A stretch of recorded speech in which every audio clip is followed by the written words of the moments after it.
सदियों से ना हम सब कुछ कहानियां सुनते आए हैं। सोने के शहरों की, समुद्र में खोए हुए राज्यों की, बस किंवदंतियां हैं ना। लेकिन क्या हो अगर इनमें से कोई एक कहानी सच निकल आए? आज चलिए एक ऐसे ही गहरे रहस्य में उतरते हैं जो भारत के तट के ठीक नीचे पानी की गहराइयों में दफन है। गुजरात के समुद्र के नीचे वैज्ञानिकों को कुछ ऐसा मिला जिसने इतिहास को चुनौती दे दी।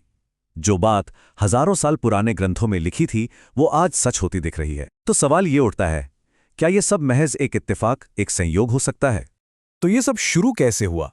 बात तब की है जब कुछ समुद्री वैज्ञानिक गुजरात के तट पर अपना रूटीन सर्वे कर रहे थे। उन्हें जरा भी अंदाजा नहीं था कि वो एक ऐसे रहस्य से पर्दा उठाने वाले हैं जो सदियों से पानी के नीचे दबा पड़ा था। और ये कितनी गहराई में मिला? सतह से पूरे 120 फीट नीचे। जरा सोचिए इस बात को। इतनी ज्यादा गहराई जहां सूरज की रोशनी तक ठीक से नहीं पहुंच पाती, वहां एक पूरी इंसानी बस्ती के निशान। है ना अविश्वसनीय? और ये बस कुछ चट्टानें या पत्थर नहीं थे। नहीं, जो मिला वो एक पूरा का पूरा शहर था। सीधी गलियों और ज्योमेट्रिक डिजाइन वाली इमारतें जो एक बहुत ही एडवांस सभ्यता का सबूत थीं। ये साफ था कि ये कुदरती नहीं बल्कि इंसानों का बनाया हुआ एक शहर था। अब इस खोज को जो चीज और भी ज्यादा दिलचस्प बनाती है वो हैं वहां से मिले सबूत।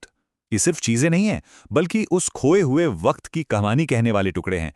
देखिए, ये सिर्फ पत्थर और मिट्टी नहीं है, ये सुराग हैं। जो दीवारें मिली हैं वो बताती हैं कि शहर वेल प्लान था। मिट्टी के बर्तन उस जमाने के लोगों की कला और उनके रहन सहन के बारे में बताते हैं। और वो नक्काशीदार पत्थर के लंगर, वो इस बात का इशारा करते हैं कि ये कभी एक बहुत बिजी बंदरगाह, एक पोर्ट रहा होगा। और इन्हीं सुरागों को समझने का जो विज्ञान है उसे कहते हैं मरीन आर्कियोलॉजी, यानी समुद्री पुरातत्व। यही वो साइंस है जो हमें पानी के नीचे छिपे हुए इतिहास की परतें खोलने में मदद करता है। और यहीं से ये कहानी एक बहुत ही असाधारण मोड़ लेती है। ये सिर्फ एक पुराने शहर की खोज नहीं रह जाती। ये वो पॉइंट है जहां साइंस और हजारों साल पुरानी एक कथा एक दूसरे से आकर मिल जाती हैं। हमारे प्राचीन ग्रंथों में एक सोने के शहर का जिक्र है।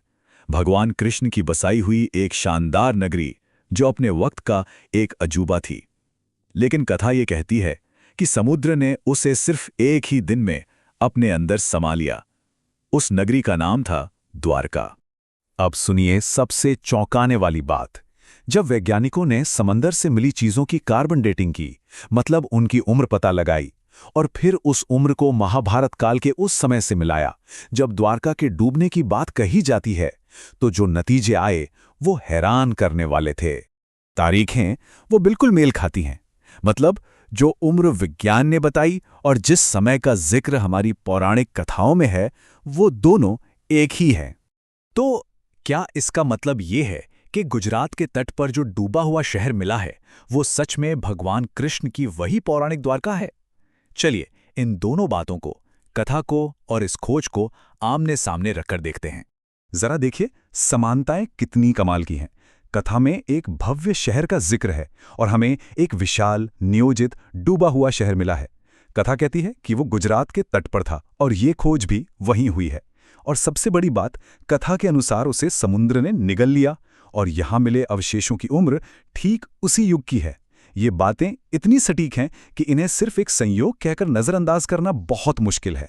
तो ये खोज हमें एक बहुत बड़े सवाल पर लाकर खड़ा कर देती है। अगर द्वारका की कहानी में सच्चाई हो सकती है, तो फिर ऐसी और कितनी किंवदंतियां हैं जिन्हें हम सिर्फ कहानियां समझते हैं, पर वो असल में हमारा भूला हुआ इतिहास हैं। सोचिए कितनी और रहस्यमयी गाथाएं आज भी समंदर की लहरों के नीचे बस खोजे जाने का इंतजार कर रही हैं। अगर इस रहस्य ने आपको भी सोचने पर मजबूर कर दिया है, तो कमेंट्स में जय श्री कृष्ण या हर हर महादेव जरूर लिखें।